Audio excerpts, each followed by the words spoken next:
আমার আজকের রেসিপি হলো অলিভ অয়েল তেল দিয়ে ভীষণ মজার কোরাল মাছ ফ্রাই। আমি প্রথমে মাছটাকে পরিষ্কার করে ধুয়ে একটু কেটে কেটে নিয়েছি। নিয়ে প্রথমে একটা পেস্ট তৈরি করে নিব।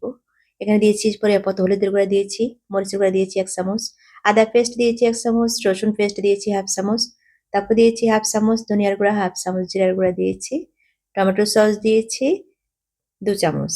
আর দিয়ে দিচ্ছি এখানে সয়া সস দিচ্ছি। সয়া সস 2 চামচের মতো দিয়েছি। দিয়ে এখানে দিয়ে দিচ্ছি পরিমাণ মতো লবণ। সয়া সস দিয়েছি সেই হিসাব করে লবণ দিতে হবে। তারপর দিচ্ছি লেবুর রস দিয়ে দিচ্ছি। 3-4 পিস লেবুর রসটা দিয়ে দিচ্ছি। এখানে মাছ হলো 8 পিস। 8 পিস মাছের ভাজি করব এখানে। সেই হিসাবে আমি মসলাটা দিচ্ছি। অলিভ অয়েল দিয়ে দিচ্ছি এখন। অলিভ অয়েল তেলটা দিয়ে মসলাটাকে খুব ভালোভাবে মেখে নিচ্ছি। এই তো দিয়ে দিলাম। দিয়ে খুব ভালোভাবে মসলাটা একটা পেস্ট তৈরি করে নিয়েছি। এখন মাছের ভিতরে মসলাটাকে খুব ভালোভাবে মেখে দিব।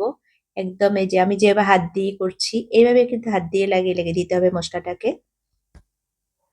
দিয়ে 30 মিনিটের মতো আমি রেস্টে রেখে দিব এখন। 30 মিনিট পরে মাছটা ফ্রাই করব।